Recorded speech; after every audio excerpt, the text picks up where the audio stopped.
This is the new Ferrari hardtop version of the Portofino, and it's a little bit like Giorgio Armani aftershave because it's a Roma. See what I did there? Roma. Anyway, in this video, I'm going to talk you through the exterior design, the interior, the practicality. I'm going to tell you what's good about it, what's not so good about it. I'm probably going to do some donuts in it, even though it's not mine. And of course, I'm going to launch it to see how quick it is from 0 to 60 miles an hour and over the standing quarter mile. Because I'm Matt Watson and you're watching Car Wow. Hell yeah. Buying a new car? Then head to Car Wow and my team will help you find your next car at a fair price. Car Wow, your one-stop car buying comparison site. Let's start this video by talking about the design of the Roma, because Ferrari still manages to design great looking engines. I'm actually starting with the engine because I want to warm my hands because it's so cold today. Oh yeah. Well, I may as well tell you about the stats. So it's a 3.9 litre twin turbo V8 which drives the rear wheels via an 8-speed dual clutch automatic gearbox. This thing puts out 620 horsepower and 760 newton meters of torque, and it's supposed to be capable of 0 to 60 in 3.4 seconds, but we'll find out about that a bit later in the video when I launch the car. Oh, it's better. Oh, it's also front mid-mounted, which means it's behind the front axle for improved weight distribution. None of you hanging out over the front for understeer nonsense. This is a Ferrari after all. Now let's talk about the design properly, and I haven't needed to bring the Car Wow stick of truth with me today because there's no fakery on this Ferrari. Ferrari don't mess around with that stuff. For instance, look, 4 exhaust pipes, all of which are real, all of which are beautiful. In fact, the rear end of this car is absolutely stunning. Moving down the side, this is based on the Portofino, but obviously it's got a hard top coupe body. It's also ever so slightly wider and sits low to the ground. It just makes it look meaner. This side profile sort of reminds me of another sports car. I can't quite remember which it is. Moving to the front, yeah, this is a real stunning nose, isn't it? Oh, yeah. Ferrari calls this design language La Nuovo Dolce Vita, which means the new sweet life. And I love the look of it. Wait a minute. This car is either owned by James Bond or someone called Ken. Most likely someone called Ken. 007, that's what this car reminds me of. Looks a little bit like an Aston Martin Vantage with hints of Jaguar F-Type. I wonder if the Italians were like, you know, we should copy the British. It looks so good, the Aston and the Jaguar, but as we're Italian, we'll make it look better. And they have.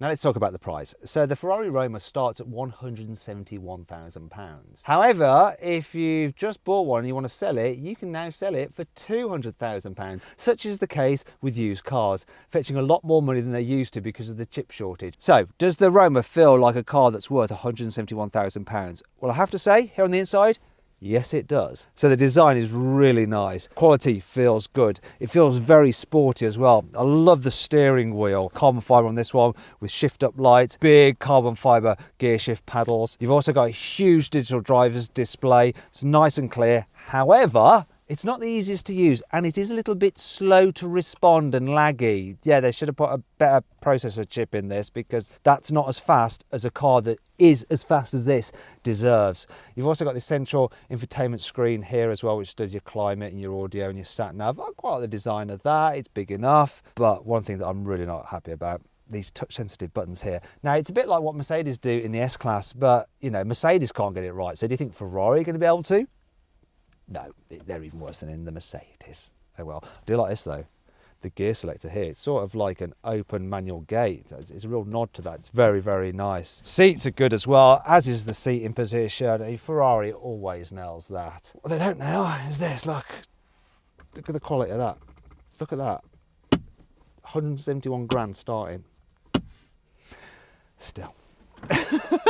You got some storage in this one, and this is lined, so this feels more expensive. And oh, look at that, you can actually get a little display for the passenger, and you can have information such as your sat nav and stuff on there, as well as performance, so they can see how quick you're going and how many revs you're pulling as well. There's some more door bins here, but you're not going to fit anything in those. They're quite tiny, and there's a bit of storage there, which is a bit more useful. These little slots there, which I don't know. Can you fit your mobile phone? No, you can't. You can probably fit a normal size mobile phone, but not a big Samsung Fold. Speaking of which, you can't get Android Auto with this car. Now you can have Apple CarPlay, though it's a £2,400 option. Which is quite a lot, isn't it? Anyway, let's check out the back seats. Yes, the back seats. This is a 2+2. I've never got into the back of this before. Let's see what happens. Come on, seat, move out the way. Come on. Come on. Okay, right. There's actually Isofix anchor points here, so you could fit a child seat in the back apparently. Right, how's this going to play out? How's this? Stop, please. Yeah, thank God it did that. Actually, it's not great, but it's nowhere near as bad as I thought it would be. You could do a little short hop in this, maybe to the shop. It's not quite as roomy as a Bentley Continental GT. In fact, if you want to see my full in-depth video review of that car, click on the pop-out button up there. I'll follow the link in the description below. But this is nowhere near as as I thought it was going to be. Actually, Simon, can you just jump into the front, see if you can actually get comfy in the driver's seat? We need to test this properly. No, this is cutting-edge journalism, this. Could you drive that? Very bent-legged, but just about. Okay, well there we go. This is an odd position to be in.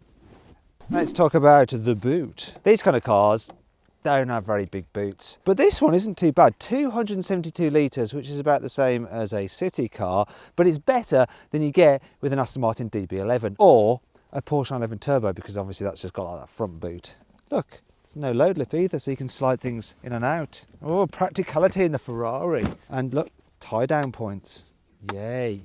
You know what? You can actually get an option where you can fold down the rear seats, which gives you then 345 litres of space.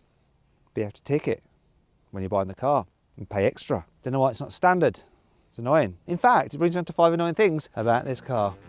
The touch sensitive stop start button means you can accidentally touch it like that, then all of a sudden your ignition comes on. Oh, I have to turn the radio down. And it's even worse, that's better, if you've got your foot on the brake, because then this happens. You shouldn't be able to do that. It should be a real, like, conscious press a button to start an engine, surely.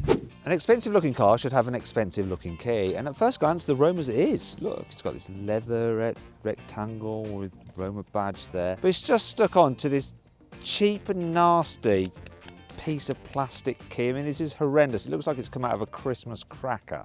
Brand new car, and it makes this noise when you put the window up and down. Listen.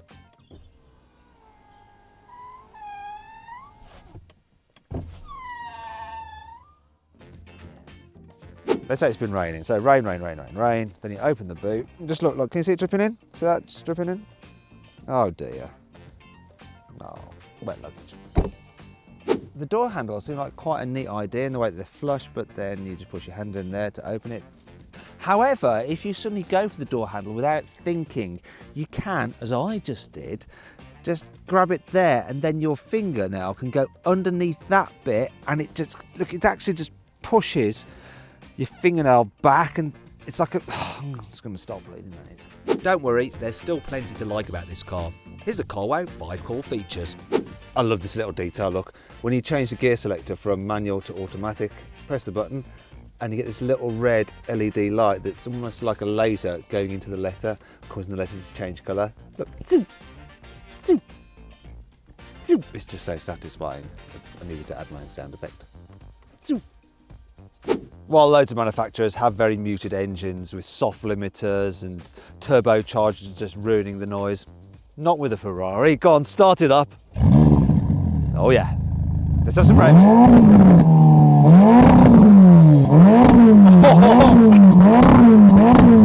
Let's have a bit more. That's enough. Yeah, it sounds awesome. Most car satellite navigation will give you 3 route options. They'll give you the quickest, the shortest, and the most eco-friendly. You get 3 options with this, but while you have fast and the shortest, you don't have eco, you have fun. It'll actually plot you the most fun route. Look, this is my journey into Buckingham Palace because I've got to see the Queen later for my knighthood, and it's chosen a fun route there, so I'll be taking that. Thank you very much.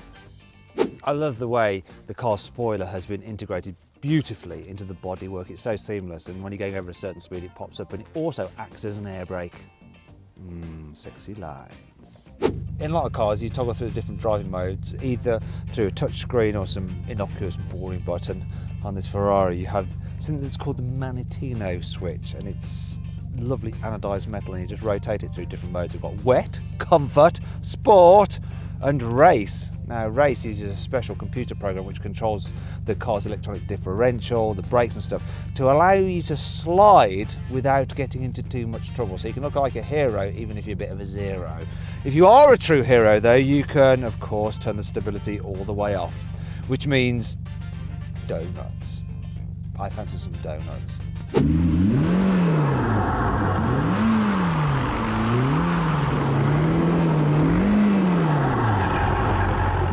Okay, let's take this Ferrari Roma for a drive. And first things first, let's talk about practicalities. So you've got a big windscreen. And even though you've got a long bonnet, it's quite easy to place the front of the car because the wings pop up and it gives you some way of aiming.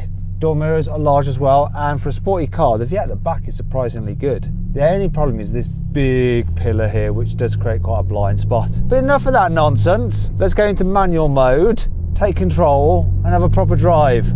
But that is the thing about the Roma. You can drive it around town every day. It's quite an everyday Ferrari. And that brings me on to the suspension because it's firm like you'd expect a sporty car to be, but it's actually all right over bumps. I'm going to drive it over these pretty aggressive bumps here on this twisty road. And that, you know, you can tell the body is stiff, which is a good thing. And that means the suspension doesn't need to be quite so stiff. That wasn't bad. You can actually get adaptive dampers for this, which have a bumpy mode setting. And I probably would just fit them just because, but really you don't actually need it. Anyhow, twisty road, so it's a bit of fun. Now, sometimes in previous Ferraris, the steering has felt a little bit twitchy, a little bit overexcited. You know, you turn the wheel a bit and it's like, oh, you want me to go that way? And it's like kind of just like darting. Whereas this is more progressive, more natural. I like it. You can get into a flow with this car, just flow along the road. Obviously the gearbox, oh my gosh. This is a responsive dual clutch gearbox.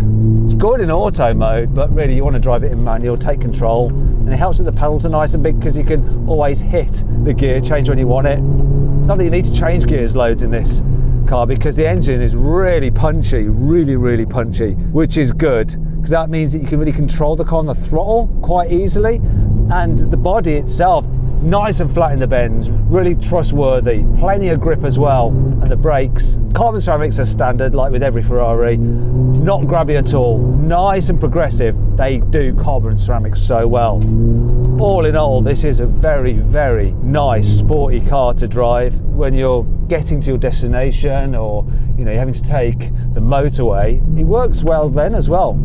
So whack it into automatic, sit back, let the gearbox do its thing, cruise along, put your cruise control on. The big wheels and tyres do kick up a bit of road noise. I don't think it's worse than a Porsche 911, it's probably slightly better actually.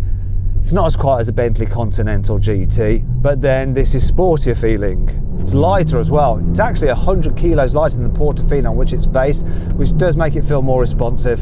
You can do loads of miles in this, have fun in this, poodle around town and look cool in this. It does all that you want it to. It really does. Shall we launch it now then? Let's do it. Right, let's see what this thing can do 0 to 60 in. It's very greasy out there. I'm a little bit frightened as well. Let's do it.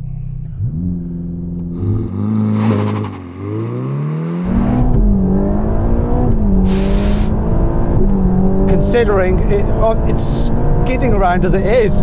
Oh my God, this is just loose. Right, this track is like ice. There's bits of traction and there's none, and 0 to 60 was 4.17 seconds. It's only quarter 11.85. I know this thing is quicker, but it's sketchy. Had to launch it in sport mode because otherwise it's just going to step out sideways and there's barriers either side. I don't want to get smashing into one of those. So 4.7 when it's greasy, and this is a high performance rear wheel drive car, isn't too bad. I want to get it in the dry and see what it's like then. That's for another day though.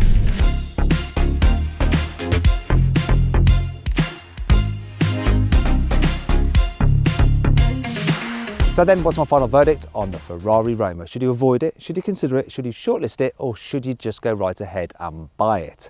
Well, I reckon you should shortlist the Roma. It's fast, it's fun, and it looks fabulous. It could just do with being a little bit more comfortable for long distance journeys. Less noisy, a bit more practical, a bit more like a Bentley Continental GT.